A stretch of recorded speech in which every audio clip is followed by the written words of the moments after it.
You are now tuned in to Melanin Confidential. What's up, MC Tribe?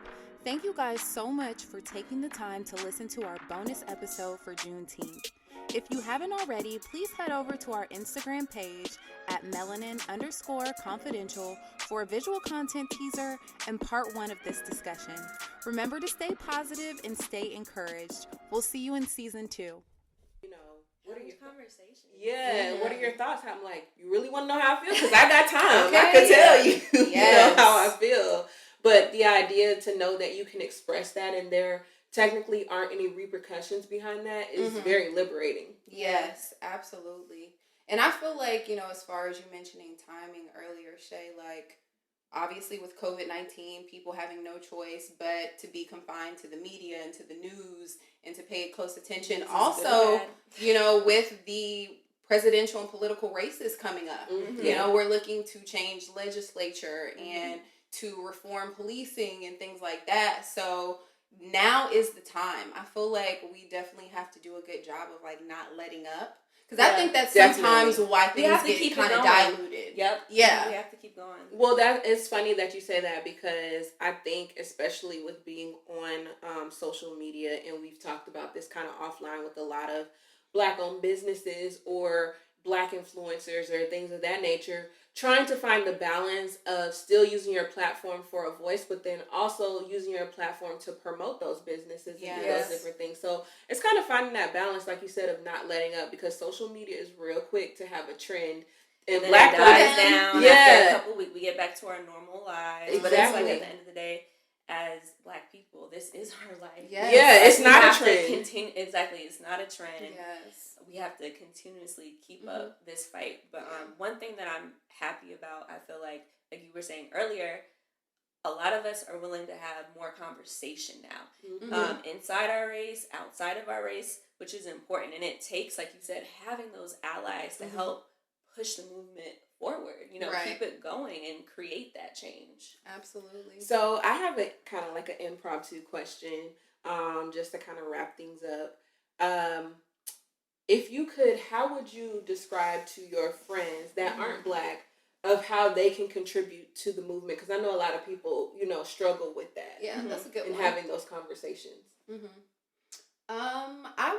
For me personally, I would definitely say, don't be afraid to ask questions. Yes. Don't make assumptions. And I would also say, you don't have to be in the forefront of everything. And we've had conversations about this as well. You don't have to always, be in a march or, be amongst the people, but there are ways to petition. There's ways to look into legislature. When you are learning things, passing that along to other people. I think that's going to be the most important piece to implement is like that telephone piece. Like when we have a conversation, yes, you need to pass that along to your people. So, like, hey, sis just schooled me on what's going on. Yeah. And then let me shed some light on, her perception and mine. So I agree 100%. Derek, actually, one of his mentors, who is a white older gentleman, reached out to him like, hey, I really want to have a conversation with you about what's going on as a Black friend of mine. And I feel like all of the races should be, if you have Black friends, reaching out and really asking like, hey, I want to know how you really feel. Like, can we sit down and have a conversation and just really talk and get to the meat of things. Right. Like, I want to know the ins and outs. Obviously, I will never know what it's like to be Black, but if you can just help me understand. Right. And then if, like you said, I take that back, and that's where they had like a long conversation for a couple of hours, like talking about personal experiences, what's going on in the news, everything. And he was like, if I can take this back, like you said, to my friends, and help them, or if I hear things, subliminally or not from like, my white friends or other races that are not Black, and just helping to create that dialogue, because that word of mouth, it creates a domino effect. But you have to be willing to take a stand. You can't just be quiet and not say anything. And that's the only way to me to kill disinformation. I feel like during this time you have people who are so against us that they will plant misinformation and then have people thinking one way. So don't be afraid to ask questions. Like, the only dumb question is the one you don't ask. Yeah, right. We have to be open to that too. like us as Black people, we have to be open to having these conversations. Yeah.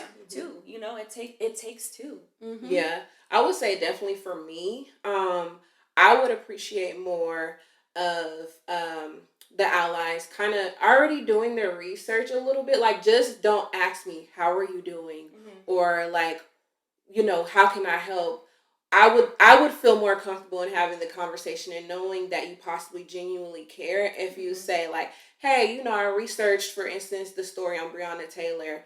Like, how do you feel about this? Like, we really, come in and have to show they're paying attention. Yeah, as opposed to like, how can I help? What can I do? You want it to be genuine, right? Yeah. Because I'll say this, and the reason why I feel that way is simply because we for so long had to conform to the ways of how society is, and as Black people, we've had to do our research. We have to research, how can we get in these schools? We've had to research, how can I get into this company? How can I conduct myself so they don't necessarily see me for my color or even just my name when I go into this interview? And it's like, now it's your turn. Yeah. So if I got a good point to that. If you could, that would make me feel better. Yes. Yeah, so you made a really good point, because as Black people, we have had to learn to assimilate ourselves in others' cultures. You have to act a certain way when you go to this place, or in corporate America, or, so I feel like we as Black people, not all the time, not all of us, but we feel more comfortable being in other settings when we're not the majority. Because we have learned to be the minority and kind of, like I said, assimilate ourselves in other cultures.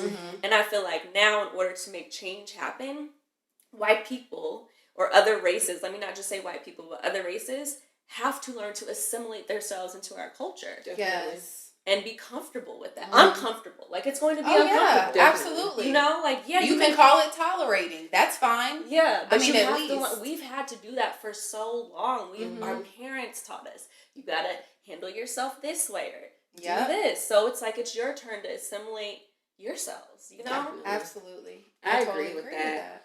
Well, ladies, I feel like the conversation was so good, and we hope you guys liked it too. Yes. As we said before, in the off season, we really want to have some of these open table discussions for sure. So you guys make sure to DM us, comment below, let us know what you think, if there's some things that you would like for us to add our perspectives. Because, as we say, we're giving perspectives in every shade. Yes. All shades, honey. Yes. So this was much needed girl talk. Oh, yeah. For sure. Yes. Thanks for having us, Chels. I'm happy we were able to start the conversation, and hopefully we keep it going. Exactly. Yes. And before we end, let's make sure to shout out our social medias. Yeah. You can follow me, Shay, at Shay Jovan. And you can follow me, Chelsea, at Chels_Juneneeth. And you can follow me, V, at Frugal Fashion Collective. And of course, collectively, we are at Melanin_confidential. All right. Thank you guys so much. Bye. Peace.